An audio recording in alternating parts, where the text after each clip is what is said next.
Hello, ഇന്ന് ഞാൻ നിങ്ങളോട് പറയാൻ പോകുന്നത് ഒരു സിനിമയെ കുറിച്ചാണ്. സിനിമ ഇറങ്ങിയിട്ട് കുറേ ആയി, 2024 ഇറങ്ങിയാണ്. പലോട്ടി 19 കിഡ്സ്. ഈ സിനിമ കാണാത്ത ആരെങ്കിലും ഉണ്ടെങ്കിൽ ഒന്ന് ഈ സിനിമ കാണണം. കാരണം നിങ്ങളെ തിരക്കൊക്കെ മാറ്റി വെച്ചിട്ട് മൈൻഡൊക്കെ ഫ്രീ ആയി സമാധാനത്തിൽ ഈ സിനിമ ഒന്ന് കണ്ടു നോക്ക്.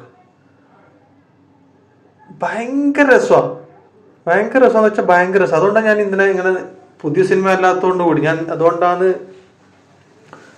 ഞാൻ റെക്കമെൻഡ് ചെയ്യുന്നത്. ശരിക്കും ഇതൊരു 90 കിഡ്സ് അല്ലെങ്കിൽ അതിന് മുമ്പ് ജനിച്ചവർക്ക് ഭയങ്കരമായിട്ട് റിലേറ്റ് ചെയ്യാൻ പറ്റുന്ന ഒരു മൂവിയാണ്. നമ്മളെ പഴയ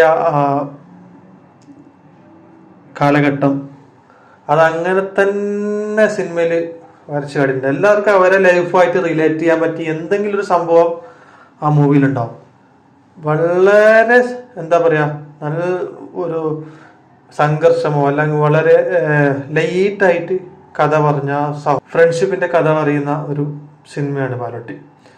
തീർച്ചയായിട്ടും നിങ്ങൾ കണ്ടിരിക്കേണ്ട ഒരു പടമാണ് പലോട്ടി 90 കിഡ്സ്. ശരിക്കും ഞാൻ ഈ പടം നേരത്തെ കാണണം, പല അഭിപ്രായം ഞാൻ കേട്ടിട്ട് നേരത്തെ കാണണം എന്ന് വിചാരിച്ച ഒരു പടമായിരുന്നു. പക്ഷെ അത് ഞാനിങ്ങനെ എൻ്റെ ഒരു ബക്കറ്റ് ലിസ്റ്റ് പോലെ അവിടെ സൈഡ് വെച്ചു. ഇപ്പോൾ ഓൺലൈനിൽ OTT റിലീസ് ആയതിനു ശേഷം കുറച്ച് സമയം കിട്ടി, ആ സമയത്ത് ഞാൻ കണ്ടു. ശരിക്കും നിങ്ങൾ കാണുമ്പോഴേ ഒരു എന്താ പറയുക, ഭയങ്കര ബിസി എൻവയോൺമെന്റിൽ കാണരുത്. തിരക്കൊക്കെ മാറ്റി വെച്ച് എന്താ പറയുക, നിങ്ങളെ കൊണ്ട് ആ മൂവി ഇങ്ങനെ പോകും. പഴയ കാലത്തെ ഓർമ്മകളും പഴയ കാലത്തെ എന്താ പറയുക സ്കൂൾ ജീവിതവും പഴയ കാലത്തെ ഫ്രണ്ട്സും അതൊക്കെ നമ്മളിങ്ങനെ കൊണ്ടുപോകും. ഇതിൽ അർജുന അശോകനും ഒരു 2 കുട്ടികൾ നന്നായിട്ട് ചെയ്തിട്ടുണ്ട്.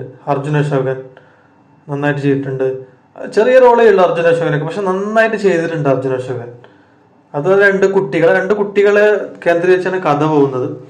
അപ്പോൾ ആ 2 കുട്ടികൾ നന്നായി ചെയ്തിട്ടുണ്ട്. പിന്നെ ഉള്ളത് സൈജു കുറുപ്പ്, അങ്ങനെ കുറച്ച് ആൾക്കാരൊക്കെ ഉണ്ട്. എന്താ പറയാ, നല്ലൊരു നമ്മളെ പഴയ കാലത്തേക്ക് കൊണ്ടുപോകുന്ന ഒരു സിനിമയായിരുന്നു. നിങ്ങൾ കണ്ടവർ ഈ വീഡിയോ താഴെ കമന്റ് ഇടുക. ആദ്യമായിട്ടാണ് എൻ്റെ ചാനൽ ഒന്ന് സബ്സ്ക്രൈബ് ചെയ്യണേ, ഒന്ന് ഷെയർ ചെയ്ത് കമന്റ് ചെയ്ത് പോകണേ. താങ്ക്